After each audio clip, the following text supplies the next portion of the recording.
mais toujours ci priorité bi nga xamante ne président Bassirou Diomaye Faye fësal na ko ci décret bi bëgg nag ñu defee mbir mi noonu daal di càmbare noonu projet de loi yi ci assemblée nationale ba ci topp daal muy ñettal ba sax muy projet de loi relatif à la commission nationale des droits de l'homme CNDH da ko war a def nag feegoog le ministre du travail ak le ministre de la justice garde des sceaux Ousmane Diagne mi fi nekkoon ni ki semaine passée moom tamit ngir défendre projet de loi numéro 11/2024 ñeel jëlee fi nga xamante ne moom mooy le conseil économique social et environnemental ak au conseil des collectivités territoriales ñu gis na nag ci ñeenti ponk yi nga xamante ne président de la République Bassirou Diomaye Faye xaatim na ko ci décret numéro 2024 1880 priorité ba jàpp na ne la ca mujjee la tëj priorité mooy la déclaration de politique générale bu ñu ko waxee ci Ousmane Sonko bi nga xamante ne jamono jii moom mooy le chef du gouvernement le premier ministre moom moo ko défendre fii ci assemblée nationale ñu xamul lan mooy déclaration de politique générale mooy li nga xamante ne document bi nga xamante ne moom la premier ministre ci assemblée nationale noonu la war a indi waxtaanee ko député yi daal di wone les grandes orientations du gouvernement ana fan la gouvernement Bassirou Diomaye Faye jëmee réew mi ci juróomi at yi nga xamante ne moom lañ fi war a toog mooy le premier mandat dalee ko ci le 2 avril 2024 date ba nga xamante ne ci lañ installé le président Bassirou Diomaye Faye ci ay fonctions ba peut-être en mars 2020 ou bien tout simplement en février c'est selon en février 2029 date ba nga xamante ne ci la ñu amal ay élections présidentielles fii ci mim réew mu nekk document bu am solo parce que jamono ji ñu ngi gouverner mais ci ban document la ñuy basé wu ngir mën a rek daal di gérer li nga xamante ne réew mi nag premier ministre su ko ñëwee selon ni ko ay nitam di taggee ci ni mu maîtriser yëf yi ci ni mu maîtriser document politique générale boobu mu yor amaan na bu ñëwee wax ko député yi fii ci assemblée nationale en séance plénière mu nekk débat boo xam ne dafay nekk débat public presse bi daal di ko retranscrire presse nationale ak internationale amaan na daal di ko wane ñu bëri dina gën a comprendre li nga xamante ne noonu la gouvernement bi Ousmane Sonko nar a yore réew mi ci juróomi at yi ñu jëm document bu am solo mais leneen la nga xamante ne nag moo gën a waral coow li muy li nga xamante ne beneen document boo xamante ne moom la jamono yi ku jege ñoo ko daal di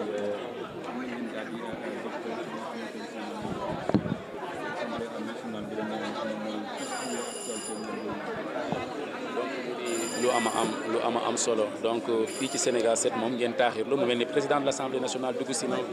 le président Amadou Mame Diop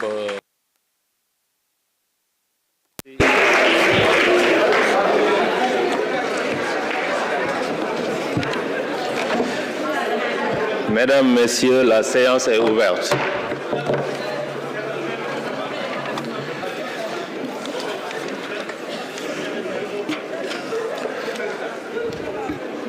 Chers collègues, avez-vous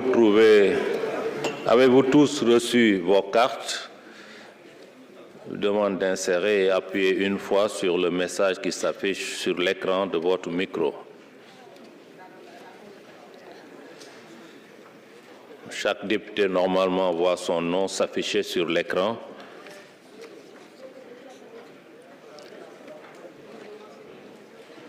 À présent, j'invite les deux secrétaires élus à venir constater avec moi le nombre de députés présents en séance.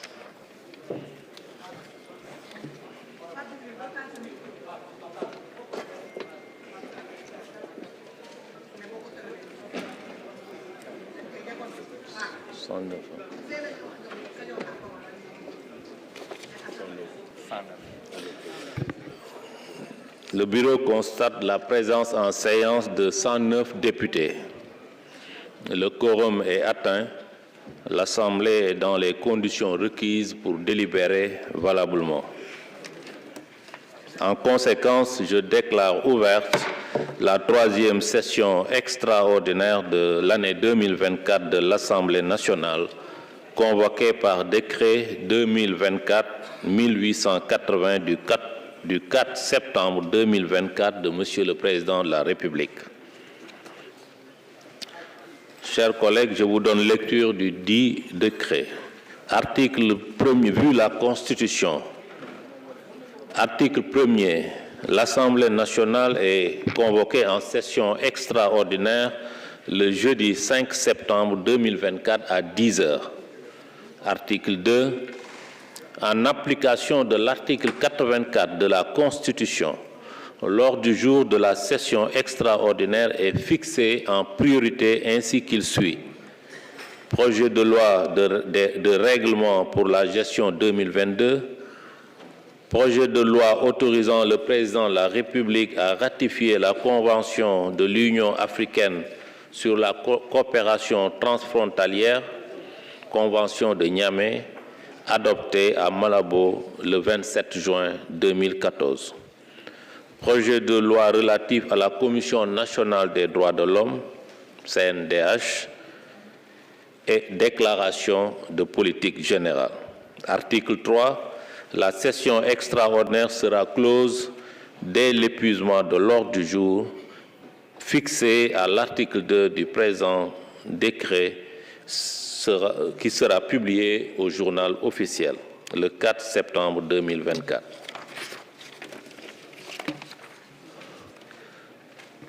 Mes chers collègues, l'ordre du jour étant épuisé, je propose à l'Assemblée de lever la séance et invite la conférence des présidents à se réunir à 13h30 à la salle Marie-Joséphine Diallo. Il n'y a pas d'observation. Il en est ainsi décidé. La séance est levée.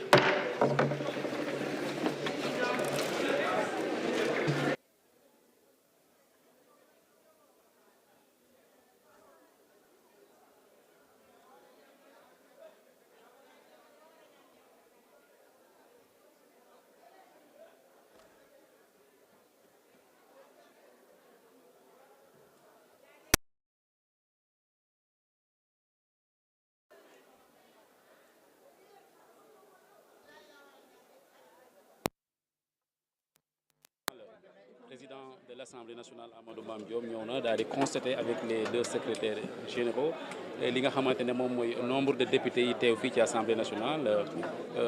ci calcul yi ñu ngi am lu toll ci téeméeri députés yu toftal donc juróom-ñeent muy 109 députés ñoo xam ne ñoom ñoo ñëw teew tey jii ci salle bi Assemblée nationale. Donc le quorum est largement atteint mooy effectif bu député yi ñu soxla pour mën a ubbi li nga xam ne moom mooy la 3e session extraordinaire gannaaw bi nag ci la ubbi li nga xamante ne moom mooy la session extraordinaire daal di convoquer la conférence des présidents à 13h30 à la salle Joséphine Diallo. Parfois les commissions techniques gannaaw bi également le président de l'Assemblée nationale daal dinay rappeler li nga xamante ne moom mooy ordre du jour comme ni ñu ko waxee sànq mooy décret bu président Bassirou Diomaye Faye ak ordre de priorité yi nga xamante ne fësal na ko ci dalee ko ci votu loi de règlement bu 2024 ak li nga xamante ne moom mooy convention bu Niamey bi nga xam ne war nañ ko ratifier li nga xamante ne moom mooy également la déclaration de politique générale yooyu yëpp nag wax na ko léegi nag la conférence des présidents moom moo ci des à 13h30 dina daje fa nga xamante ne moom mooy la salle Joséphine Diallo fii ci Assemblée nationale daal di waxtaanee li nga xamante ne moom mooy le calendrier de travail comme ni ñu ko waxee sànq mooy ana lan la ñuy tëralee li nga xamante ne moom mooy les débats en plénière.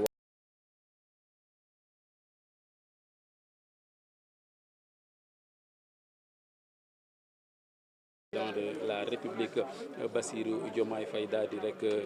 fësal ci li nga xamante ne moom mooy décret bi nga xamante ne fësal na ko niki démb mooy décret numéro 2024-1880 mu di nag décret boo xamante ne président fixé na ci ay priorité ci ordre du jour bi nga xamante ne jox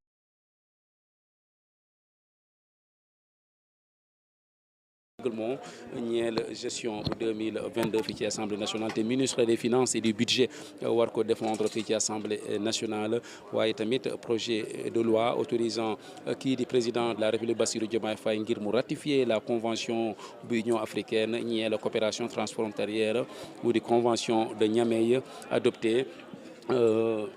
convention de adopté à Malabo, n'est-ce pas, le 27 juin 2024. Ka war a défendre boobu la convention du ministre de l'intégration africaine et des affaires étrangères Yacine Fall ñetteelu nag projet de loi ba di projet de loi boo xam ne mu ngi àddu ci